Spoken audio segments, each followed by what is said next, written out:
کتنی بستیاں ظالم گزری ہیں جنہیں ہم نے تباہ کر کے رکھ دیا اور ان کے بعد دوسری قوموں کو پیدا کر دیا. فلما احسوا باسنا اذا هم منها يركضون، جب ہمارا عذاب آتا تو یہ دوڑ لگا دیتے عذاب سے بچنے کے لیے. لا تركضوا وارجعوا الى ما اترفتم فيه ومساكنكم لعلكم تسألون. اب بھاگتے کہاں ہو؟ پہلے تم عذاب کا مطالبہ کرتے تھے، نشانیوں کا مطالبہ کرتے تھے، اب جب عذاب آیا تو کہاں بھاگ رہے ہو؟ لوٹ کر کے واپس آ جاؤ. اور قرآن کہہ رہا ہے اپنے انہی گھروں میں لوٹ کے آؤ، اسی مال و دولت میں لوٹ کر کے آؤ. تم سے پوچھا جائے گا، محاسبہ کیا جائے گا تمہارا. قالوا یا ویلنا انا كنا ظالمین، کہنے لگے ہائے افسوس ہم بڑے ظالم نکلے. فما زالت تلك دعواهم حتى جعلناهم حصيدا خامدين. وہ اپنے گناہوں کا اعتراف تو کرنے لگ گئے لیکن وقت ایسا تھا کہ اب پچھتائے کیا ہوا. جب چڑیا چگ گئی کھیت، جب سارا مسئلہ ہی ہاتھ سے نکل گیا تو اب توبہ تائب ہونے کا کیا فائدہ رہ گیا. اللہ فرماتے ہیں حتی جعلناہم حصیدا خامدین، انہیں کٹی ہوئی کھیتی کی طرح سے اور ٹھنڈی ہوئی کھیتی کی طرح سے تباہ کر کے ہم نے رکھ دیا. سنو وما خلقنا السماء والارض وما بینہما لاعبین، آسمان و زمین کو ہم نے مذاق کرنے کے لیے نہیں بنایا، کھیل کود کے لیے نہیں بنایا. لو اردنا ان نتخذ لہوا لاتخذناہ من لدنا، اگر ہم مذاق بنانا چاہتے تو بنا سکتے تھے. ان كنا فاعلین بل نقذف بالحق على الباطل، ہم نے آسمان زمین کو بنایا اور کائنات کو بنایا اور اس میں بھلے اور برے انسان پیدا کیے. کیوں پیدا کیے ہیں؟ بل نقذف بالحق على الباطل، ہم حق و باطل کو ٹکرانا چاہتے ہیں اور ٹکرا کر حق و باطل پر ایسا دے مارنا چاہتے ہیں کہ اس کا دماغ نکل کر کے رہ جائے، باطل کا بھیجا ہو جائے. اس طریقے پر ہم حق اور باطل کی ٹکر کرانا چاہتے ہیں. فیدمغه فاذا هو زاهق، باطل کا دماغ نکل کے رہ جائے گا اور یہ تو ختم ہونے کے لیے آیا ہے. وَلَكُمُ الْوَيْلُ مِمَّا تَصِفُونَ وَلَهُ مَن فِي السَّمَاوَاتِ وَالْأَرْضِ وَمَنْ عِندَهُ لَا يَسْتَكْبِرُونَ عَنْ عِبَادَتِهِ وَلَا يَسْتَحْسِرُونَ. اللہ فرماتے ہیں آسمان و زمین کی ساری چیزیں اللہ کی ملکیت ہیں. اللہ کے پاس جو فرشتے رہتے ہیں وہ اللہ کی عبادت سے کبھی تکبر نہیں کرتے اور اللہ کی عبادت سے کبھی تھکتے بھی نہیں ہے. أَمِ اتَّخَذُوا آلِهَةً مِّنَ الْأَرْضِ هُمْ يُنشِرُونَ لَوْ كَانَ فِيهِمَا آلِهَةٌ إِلَّا اللَّهُ لَفَسَدَتَا. یہ اللہ کے علاوہ اوروں کو اپنا معبود بنا کے بیٹھے ہوئے ہیں. تم ذرا غور کرو، سوچو تو صحیح، اگر آسمان و زمین میں ایک سے زیادہ مقتدر شخصیات ہوتی، ایک سے زیادہ با اختیار شخصیات ہوتی تو ان میں آپس میں لڑائیاں ہو جاتی، جنگیں ہو جاتی. تم دیکھو کہ دنیا کا نظام کیسے چل رہا ہے. سورج مقررہ وقت پر نکلتا اور غروب ہوتا ہے، چاند مقررہ وقت پر نکلتا اور ختم ہوتا ہے، ستارے نکلتے ہیں اور زمین اور آسمان اپنا کام کر رہے ہیں. ان میں کوئی تبدیلی نہیں، کوئی فساد نہیں.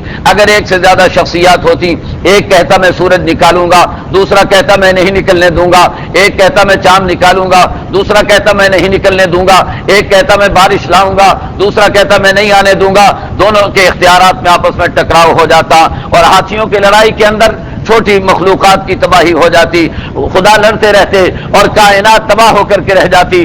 اللہ فرماتے ہیں کائنات چونکہ اپنے نظام پر چل رہی ہے یہ اس بات کی علامت ہے کہ چلانے والا ایک اللہ ہے، ایک سے زیادہ نہیں ہے. لو کان فیہما آلہۃ الا اللہ لفسدتا فسبحان اللہ رب العرش عما یصفون. اللہ فرماتے ہیں وما ارسلنا من قبلک من رسول الا نوحی الیہ انہ لا الہ الا انا فاعبدون وقالوا اتخذ الرحمن ولدا سبحانہ. یہ لوگ کہتے ہیں کہ اللہ کی اولاد ہے، اللہ اس سے پاک و صاف ہیں.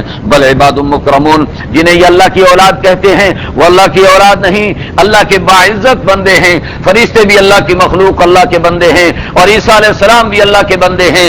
لہذا لا يسبقونه بالقول وهم بأمره يعملون، وہ اپنی طرف سے کوئی بات اللہ کے سامنے نہیں کہتے، اللہ کے حکم کو پورا کرتے ہیں. يعلم ما بين أيديهم وما خلفهم. آگے اللہ فرماتے ہیں ومن يقل منهم إني إله من دونه فذلك نجزيه جهنم.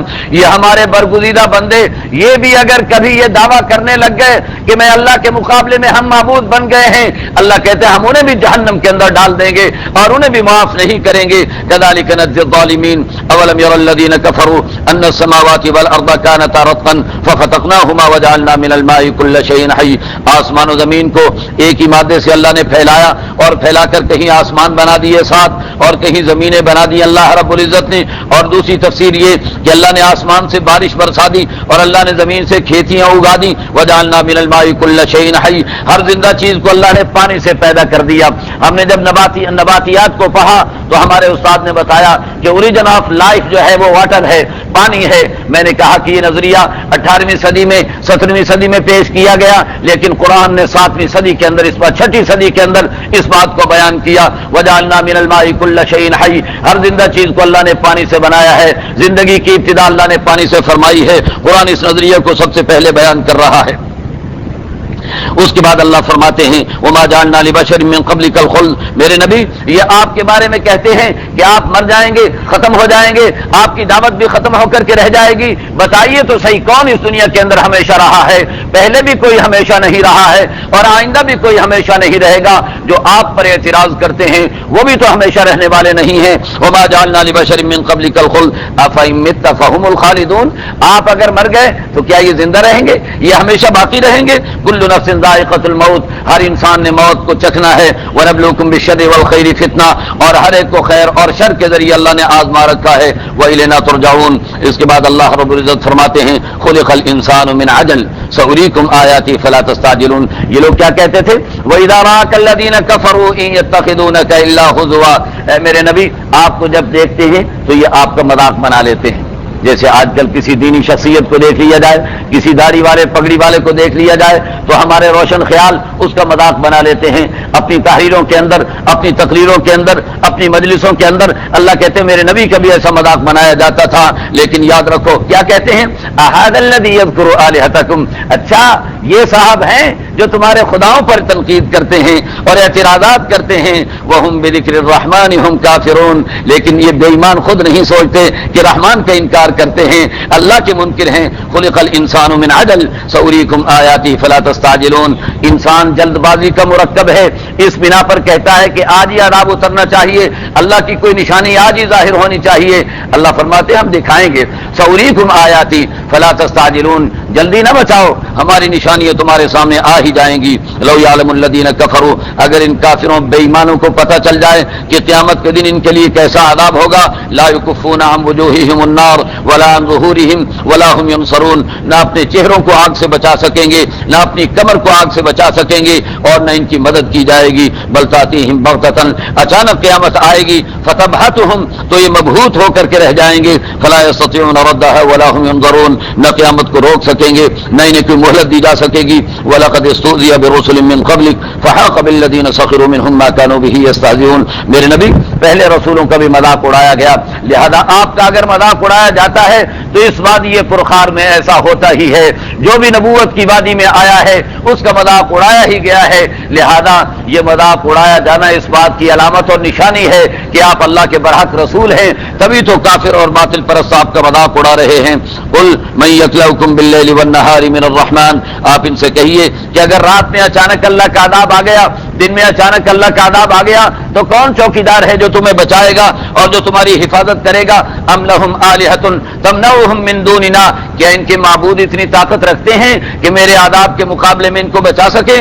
لا یستطیعون نصر انفسهم ولا هم منا یصحبون، ارے یہ تو اپنی مدد نہیں کر سکتے، یہ ان کے ساتھ کیا تعاون کر سکیں گے؟ قرآن کریم کا انداز بڑا عجیب ہے، آپ دیکھ رہے ہوں گے قرآن کریم کا تحریری انداز نہیں، تصریف و تعلیف کا جو انداز ہوتا ہے نا وہ انداز نہیں، قرآن کریم کا انداز تقریری ہے، خطیبانہ انداز ہے قرآن کریم کا۔ اس بنا پر قرآن پڑھنے اور سننے کا مزہ بھی تبھی آتا ہے جب اسے خطیبانہ انداز میں ذکر کیا جائے، اور اسی لیے قرآن کریم کی گفتگو بھی متنوع ہوتی ہے، کبھی ادھر کی بات کر رہا ہے، کبھی ادھر کی بات کر رہا ہے۔ وَشَيْءٌ بِشَيْءٍ يُذْكَرُ، جو مناسبت سے باتیں آتی چلی جاتی ہیں قرآن کریم انہیں لیتا چلا آتا ہے۔ تصنیفی انداز میں یہ طریقہ کار نہیں ہوتا، یہ خطیبانہ اور تقریروں کے اندر یہ انداز اختیار کیا جاتا ہے، اور قرآن کا یہی انداز ہے، اور آپ سن رہے ہیں قُلْ إِنَّمَا أُنذِرُكُم بِالْوَحْيِ وَلَا يَسْمَعُ صُمُّ الدُّعَاءَ إِذَا مَا يُنذَرُونَ، آپ ان سے کہہ دیجئے کہ میں تمہیں وحی کی روشنی کے اندر ڈرا رہا ہوں، اور یاد رکھو کہ اندھے اور بہرے ہی ہوتے ہیں جو کہ کسی کی آواز کو نہیں سنا کرتے۔ وَلَئِن مَّسَّتْهُمْ نَفْحَةٌ مِّنْ عَذَابِ رَبِّكَ، اس کے بعد اللہ فرماتے ہیں قیامت کا دن ہوگا، ترازو قائم کر دیے جائیں گے اور ان کی نیکی اور بدیوں کو تولا جائے گا۔ وَنَضَعُ الْمَوَازِينَ الْقِسْطَ لِيَوْمِ الْقِيَامَةِ، قیامت کے دن انصاف کے ترازو کھڑے کر دیے جائیں گے۔ فَلَا تُظْلَمُ نَفْسٌ شَيْئًا، کسی انسان پر ذرہ برابر بھی ظلم نہیں کیا جائے گا۔ وَإِنْ كَانَ مِثْقَالَ حَبَّةٍ مِّنْ خَرْدَلٍ أَتَيْنَا بِهَا، اگر رائی کے دانے کے برابر بھی کوئی عمل کر رکھا ہوگا ہم نکال کر کے اسے لے آئیں گے۔ وَكَفَى بِنَا حَاسِبِينَ، ہم سے بہتر حساب کرنے والا کون ہے،